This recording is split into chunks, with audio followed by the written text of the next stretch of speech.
Apoio Cultural FTD.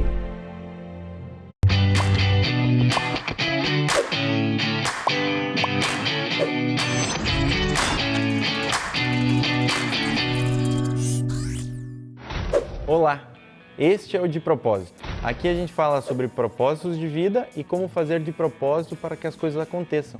Eu sou o Bruno Socher. E eu sou a Ceci Reis, sejam muito bem-vindos. E aí, Ceci, de onde você vem? Tava ali comendo pastelzão. Não, antes, de onde vem tua família, de onde vem seus pais e você? Tá, eu sou de Minas Gerais, BH. E antes disso, você lembra? Minha mãe já me falou que meu avô era tipo da Alemanha, assim, mas eu não lembro muito bem. Ele veio para Brasil para trabalhar, nem sei. E você? Eu tenho uma mistura, meu avô tem de família polonesa, meu outro avô é cearense e tem lá família espanhola, tem sangue indígena também. É uma mistura danada. Nossa, que da hora. A gente tem, todos somos filhos de imigrantes, né? O Jorge Drexler, que é um cantor uruguaio, ele tem uma canção que se chama Movimento. E ele fala assim: somos uma espécie em viagem e também que estamos vivos porque estamos em movimento. Nossa, que legal, tá. Mas o convidado de hoje tem a ver com isso? Sim, o tema de hoje é Eu Longe dos Meus. E a gente vai falar com o Gibril Kadé. Ele que é árabe, sírio, muçulmano e hoje vive no Brasil. O Gibril é aluno da PUC-PR. Ele vai contar um pouquinho pra gente sobre essa vida dele, como é que foi essa trajetória, as descobertas, as alegrias. Então, conta pra gente, Gibril. Gibril, marhaba, kifak اليوم? تمام الحمد لله وانت. Ou melhor, vamos falar em português, né? Gibril, tudo bem contigo? Seja bem-vindo. Tudo jóia com você? Muito obrigado, né, por me receber e por compartilhar minha experiência com vocês, né? Que vai ser bem interessante, eu acho. Com certeza vai ser muito interessante. Resume pra gente rapidamente. Quem é você, como você chegou até aqui e também o que você vive aqui hoje no Brasil. Tá. Meu nome é Gibril, mas quando eu cheguei no Brasil eu me apresentava como Gabriel, tá? Porque o significado do meu nome é Gabriel mesmo. Então, eu tenho 24 anos e eu sou sírio brasileiro. Eu vim para o Brasil como brasileiro porque minha mãe é brasileira. Então, eu acabei vindo para cá, ou escolhendo vindo para cá para continuar meus estudos. E hoje mesmo eu faço letras na PUC-PR. Já finalizei meu terceiro ano e agora partindo para o quarto. Para a gente diferenciar, assim, aqui a gente no Ocidente tem algumas confusões, né? Quando a gente fala o sírio, o muçulmano, o árabe, o asiático, né? Então você é tudo isso aí. Qual que é a diferença de árabe para muçulmano? Ou existem outros muçulmanos que não são árabes? Como é que é isso para a gente saber, para a gente entender melhor nessa conversa? Tá. Assim, normalmente a gente fala assim, como de cara, né, vou dizer que não é cada árabe que é muçulmano e nem cada muçulmano é árabe, porque você pode achar qualquer muçulmano em qualquer país, em qualquer continente. Então, o muçulmano é quem segue uma certa religião, né, seria aqui no caso o islamismo. Agora, o árabe é quem nasce nos países árabes. Ele fala árabe como língua, como ele tem o árabe como língua nativa e não necessariamente ele é muçulmano, porque você pode achar cristãos, pode achar judeus, pode achar outras religiões também nos países árabes. Então, essa é a maior confusão que tem sempre mesmo. Mas é muito importante deixar muito claro que não é cada árabe é muçulmano e nem cada muçulmano é árabe. Hoje a gente vai depois conversar com uma iraniana, por exemplo, que é um país de maioria muçulmana e que não é um país árabe, por exemplo, né? Ou outros países na Ásia que tem o Paquistão, ou outros países que tem uma Indonésia, que tem uma grande maioria muçulmana e não são países árabes. Acho que é bom para contextualizar a nossa conversa. Gibril, quando você veio para o Brasil, você veio com um status diferente do status de refugiado, né? Como você disse, sua mãe é brasileira, né? Então, conta um pouco pra gente, assim, sua mãe é brasileira, mas ela é árabe também, seus avós são árabes, como é que foi isso? Então, Eu vou começar com a história dos meus avós mesmo, né? Meus avós vieram para o Brasil nos anos 60, mais ou menos, bem antes de a ditadura brasileira começar, né? Daí, se não estou enganado, nos anos 80, mais ou menos, eles decidiram voltar para a Síria. Daí minha mãe acabou indo com eles e ela acabou ficando. E daí ela acabou aprendendo árabe lá e ela se casou e trabalhou também. Então eu acabei nascendo lá mesmo. Mas como a lei brasileira permite passar a cidadania para os filhos pelo pai ou mãe, eu acabei tendo a cidadania desde que eu nasci também.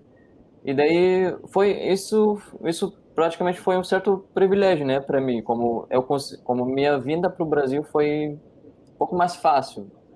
Você disse aí que ela foi um pouco mais fácil, você teve um pouco de privilégio, né? Mas quais foram os desafios de vir morar no Brasil? E como foi para você um recomeço, né? Porque quando você migrou para cá, tem todo um recomeço, né? Como é que foi esse processo de chegada no Brasil, todos esses desafios e recomeçar uma vida nova aqui no Brasil? Então, o primeiro desafio foi a língua mesmo. Apesar que a minha mãe é brasileira, eu não falava português. Ela já tentou muito quando eu era pequeno de me ensinar e tudo mais, mas eu não estava afim. E olha que paguei o preço depois, né? Mas o bom é que eu entendia, e isso que me ajudou muito para me adaptar no início. O primeiro ano no Brasil que eu passei aqui foi muito difícil pela questão da língua. Mas eu lembro muito bem uma coisa assim, quando eu cheguei, as primeiras 2 semanas foi algo muito, assim, eu não sei como explicar, eu acho que assim, deu um branco da palavra, mas era muito estranho, foi muito estranho, assim, eu não conseguia me comunicar, eu era mesmo uma pessoa mais fechada também na época, então isso para mim, esse início foi algo muito desafiador que eu já estava pensando em voltar para a Síria, não queria continuar, né, como quando eu cheguei mesmo. Mas depois eu pensei que, nossa, não, eu quero melhorar, né, quero aprender o português, que é a língua da minha mãe, então eu me esforcei um pouco e deu, né? Como fluiu. Depois que eu aprendi o português, tudo foi mais fácil, mais tranquilo, porque eu consegui me comunicar melhor, me expressar melhor. Então, isso, como o principal mesmo foi a língua. Você imagina o que é um pouco desse refúgio? Você conhece alguém que migrou, veio para Curitiba? Você conhece alguém nesse cenário, nesse contexto? Alguém que veio de algum lugar para Curitiba? Se eu parar para pensar assim... Acho que tem uma menina, chama Ceci Reis. Ela veio de BH para Curitiba. Só que, gente, eu não consigo nem imaginar. Imagina você ir para um lugar e não saber nem falar a língua. Nossa, sério, que desafio. Para mim já foi difícil, imagina para ele. Não, mas assim, eu sei que as dificuldades, elas acontecem, mas tem muita alegria também, né? Você conhece muita gente nova, acaba vendo muita coisa diferente. Como é que foi para você, Gibril, essas alegrias de mudar para um lugar novo? Assim, como foi algo muito construtivo, na verdade, né? Primeira coisa, porque a gente não percebe que a gente precisa disso. Eu, pelo menos, eu não conseguia ver que eu precisava disso. Mas quando começou a acontecer essas mudanças e no final eu acabei me mudando para cá e tudo mais, eu me senti muito mais livre. Então, e daí com isso eu ganhei muito conhecimento, né? Assim, eu também consegui entender minha identidade melhor, eu consegui crescer de forma muito mais produtiva. Então, isso para mim foi muito bom mesmo. Assim, para mim, até hoje eu considero essa experiência já faz 6 anos que estou aqui, já agora, é uma experiência muito surreal, porque eu não consigo sempre processar essa evolução, né? Então acabou sendo muito boa mesmo. A gente não se imagina em outro lugar, né? Exatamente. Somos una especie en viaje. No tenemos pertenencias, sino equipaje. Vamos con el polen en el viento. Estamos vivos porque estamos en movimiento. Nunca estamos quietos, somos trashumantes, somos padres, hijos, nietos y bisnietos de inmigrantes. Es más mío lo que sueño que lo que toco. Yo no soy de aquí, pero tú tampoco. Yo no soy de aquí, pero tú tampoco. De ningún lado del todo y de todos lados un poco.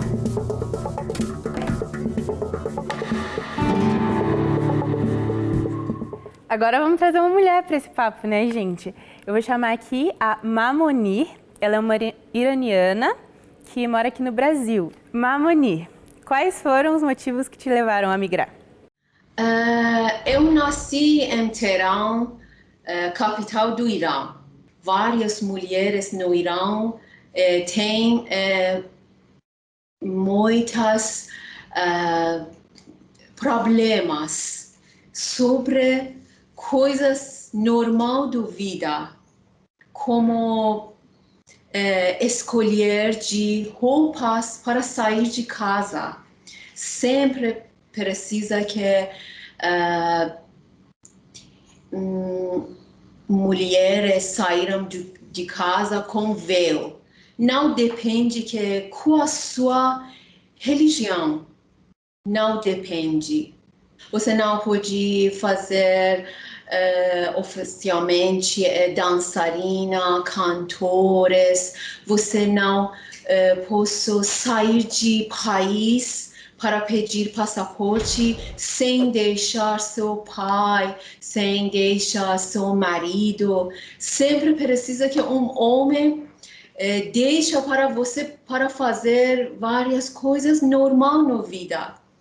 Eu deixei minha terra para realizar meus sonhos, para cantar, para viver com liberdade, que nós podemos dançar, eu posso cantar no público, eu posso viver com mais alegria, eu posso sair de casa com escolha de minha roupa, por exemplo. Isso é muito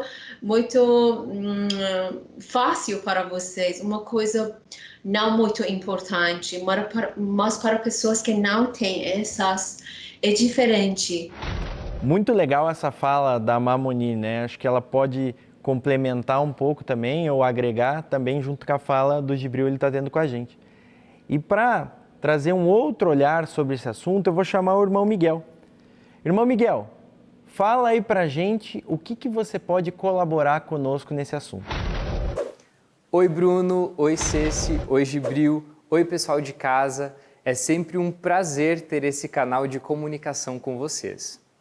Hoje, quero iniciar falando do nosso mundo, da nossa casa comum, como menciona o nosso Papa Francisco. Casa que é dada de presente por Deus a nós. E nessa casa não há fronteiras, não há divisões, ao menos não deveria. Bem, para o cristianismo não existe longe, mas sim o próximo. Já nos dizia nosso Divino Mestre, onde está o teu tesouro, aí está o teu coração. Nossos corações sempre estarão próximos daqueles que amamos, daqueles que precisam de nós, daqueles que precisamos para viver com esperança e coragem. Longe é um lugar que não existe, não para o amor, para a solidariedade, nem para as amizades. A casa comum, conforme nos lembra o Papa Francisco no documento Laudato Si, nos ajuda a compreender que não somos estrangeiros. Somos um, temos uma origem comum e o mesmo fim. Os caminhos podem ser longos e diferentes, mas ao final todos nos encontraremos, pois somos todos vocacionados ao Pai. A igreja em saída é isso, romper fronteiras, não à força, mas por atração, aproximação solidária e amorosa. Gibril, que linda sua história! Ela nos ajuda a entendermos que somos peregrinos nesse mundo. Num mundo tão dinâmico, em que tudo muda tão depressa, a vida nos impõe constantemente mudanças, adaptações, inovações. Assim evoluímos, sobretudo nas dificuldades, pois elas nos colocam em movimento. Pronto, falei!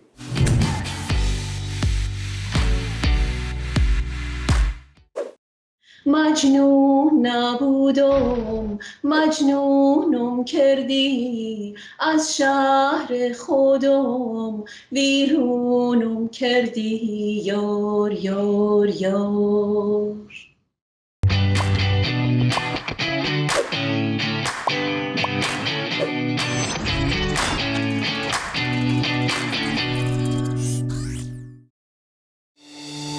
Imagine um mundo onde você possa contar com gente que se dedica a fazer o seu mundo melhor.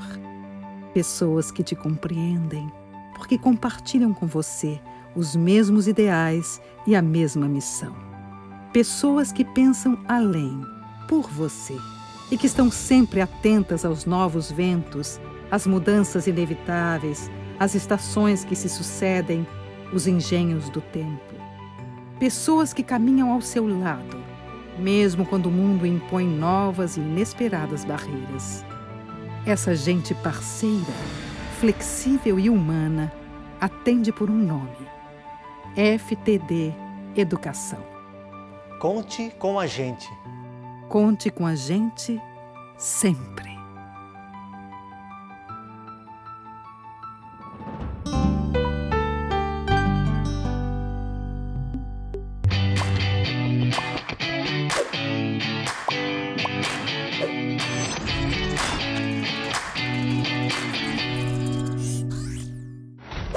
Estamos de volta, gente, e agora a gente vai falar com o irmão Jorge Sabe.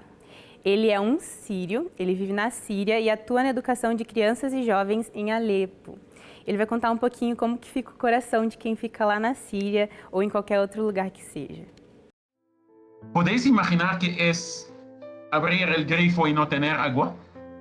Pero no solo por un día, no solo accidentalmente, pero día y día y día y día y meses. ¿Sabéis que hoy día, hoy, en el siglo XXI, cuando antes de la guerra teníamos electricidad, hoy día podemos tener 2 o 3 horas de electricidad?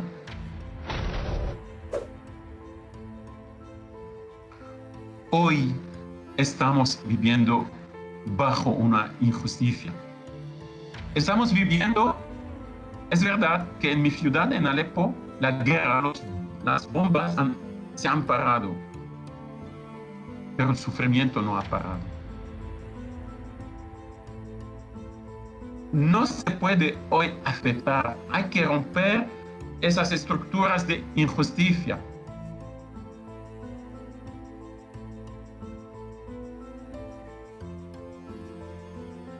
Hoy, el hecho de ser marista en una realidad tan difícil como la cual estamos viviendo en Siria es dar una respuesta esperanzadora cuando el horizonte está cerrado. Tenemos la responsabilidad de construir juntos, allá donde estamos, en esta tierra, construir nuestra casa común. No podemos permitir a la injusticia de ella que sea ella la que gobierna al mundo. Si somos maristas, somos testigos de un valor que creo que es lo más importante para nuestro mundo, para nuestra casa común. Esse valor é a esperança. Muito legal essa experiência do irmão Jorge, né, Ceci? Eu pude estar lá com ele num período da minha vida e conhecer um pouco do trabalho. E também a gente às vezes radicaliza tanto no sentido, é um país só de guerra, um espaço só de guerra, a gente não vê todo um cenário, né? Então, acho que tem muita vida também junto com as questões que são tristes e as mazelas da sociedade, né?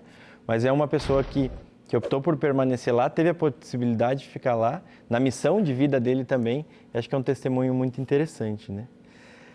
Gibril, como falei aqui, eu conheço um pouquinho do Líbano, um pouquinho da Síria, né?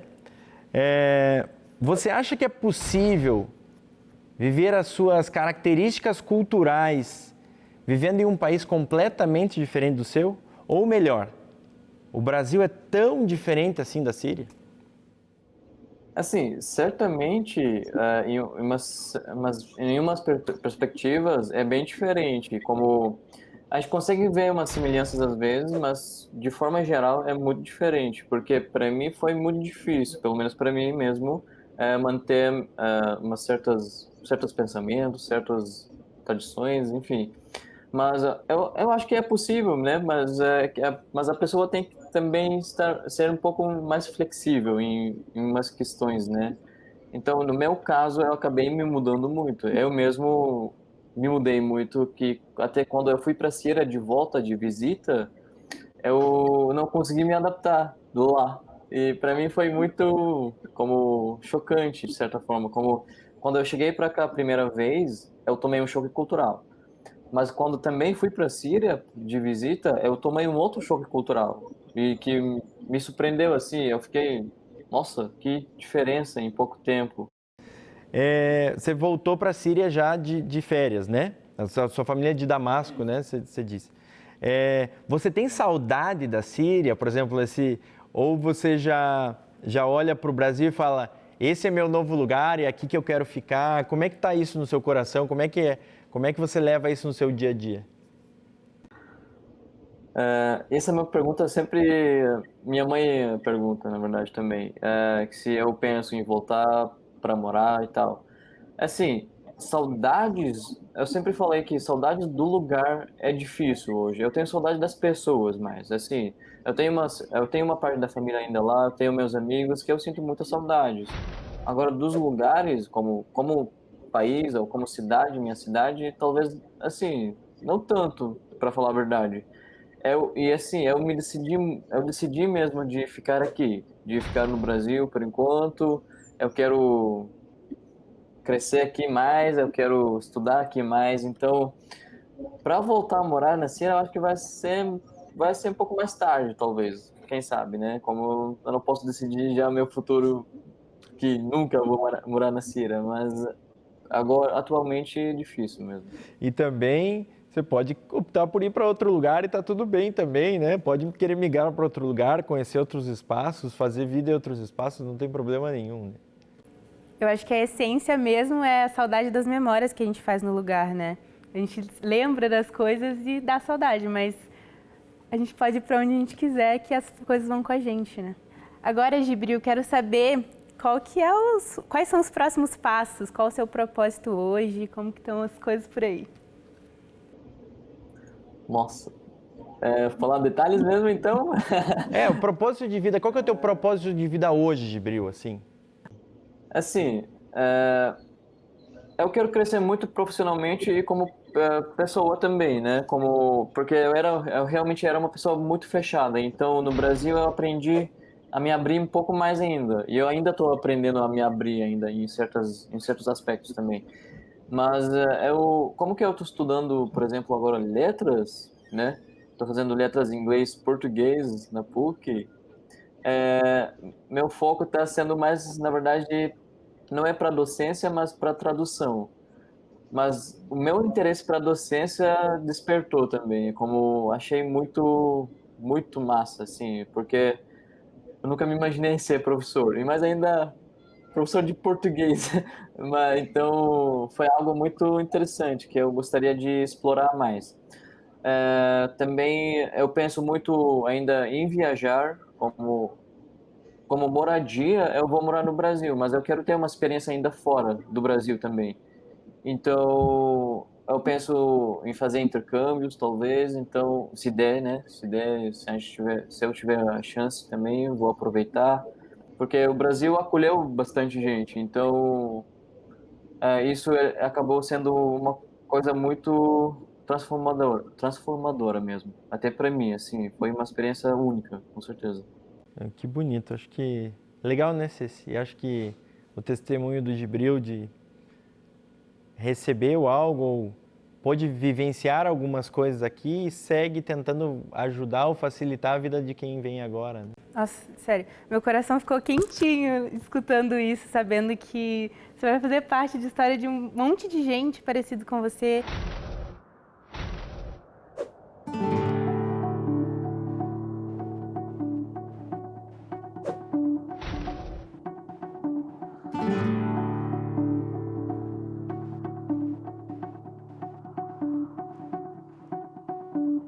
Apenas nos pusimos en 2 pies, comenzamos a migrar por la sabana, siguiendo la manada de bisontes, más allá del horizonte, a nuevas tierras lejanas. Los niños a la espalda y expectantes, los ojos en alerta, todo oídos, olfateando aquel desconcertante paisaje nuevo, desconocido. Somos una especie en viaje. No tenemos pertenencias, sino equipaje. Vamos con el polen en el viento. Estamos vivos porque estamos en movimiento. Gibril, o nosso papo, infelizmente, ele vai se encaminhando para o fim, né? Mas acho que tem... agora a gente te conhece, então acho que a gente pode saber mais sobre o Gibril, sobre o povo, sobre as culturas. Acho que o teu rosto aqui nesse programa nos oportuniza conhecer uma cultura e poder dialogar com outra cultura e entender, assim. Eu queria fazer umas 5 perguntinhas bem rápidas para você e você me responde de bate e pronto, assim, sabe? Então, uma palavra, uma frase que resolve um pensamento, tá bom? Gibril, quem é o povo árabe? Um povo muito acolhedor, na verdade. Achei muito generoso, eu diria. Qual é a sua casa hoje? Você diz o lugar? Não o lugar, o Brasil. Qual que é onde você se sente em casa, então? Na verdade, no mundo. Hoje eu não consigo decidir isso, sabia? Como algo muito único mesmo. Eu não me sinto estranho em qualquer lugar mais, assim. Eu consigo me adaptar bem em qualquer lugar. Que bonito. O que você diz ao intolerante, aquele que tem preconceito, aquele que tem algumas ideias equivocadas sobre você ou sobre outras pessoas? A primeira coisa que eu falo, se coloca no lugar, como... Imagina isso pra você, você aceitaria? Se não, por que você está aceitando para os outros isso que você está fazendo? Você acredita que é possível o diálogo? Possível, com certeza. E a cada fim, um novo recomeço, Gibril? Com certeza. Gibril, você quer se despedir do nosso... Eu quero. Nossa, eu poderia ficar horas escutando a gente conversando. Eu adorei e queria agradecer muito pela sua presença, Gibril, por ter compartilhado com a gente essa parte tão especial da sua vida. E é isso. Obrigada. Gibril, obrigado pelo teu testemunho de vida, pela tua resiliência, pela tua capacidade de diálogo. Acho que a tua fala tem muita beleza e tem muita emoção na tua fala também, né? Obrigado por nos ensinar com esse propósito de vida a caminhar também, né? Como a música que eu citei no começo, nós estamos em movimento. E eu sei uma expressãozinha em árabe para te saudar aqui no final, que é Atik Laaf, né? Isso. Olá, Afik, árabe. E assim, eu que agradeço muito pelo convite, pelo interesse de vocês e quem sabe, né? Eu espero que a gente se encontre pessoalmente, né? Que bom, Gibril. Fique com Deus, com Allah, ou que Deus te abençoe. Obrigado. Vocês também. Muito obrigado.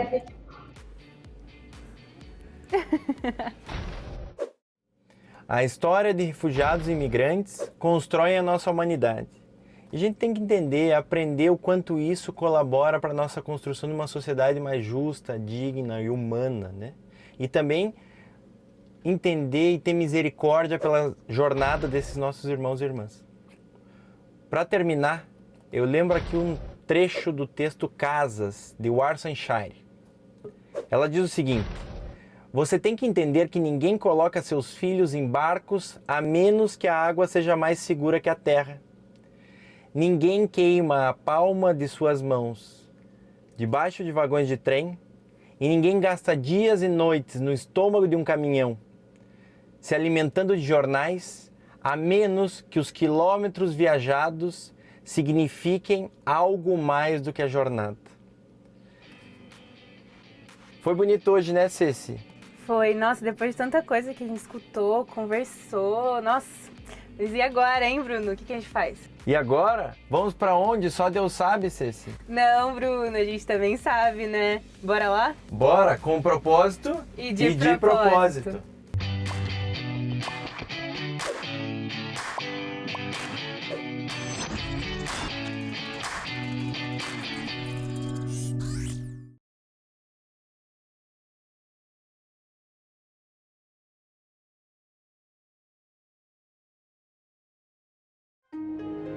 Apoio Cultural FTD.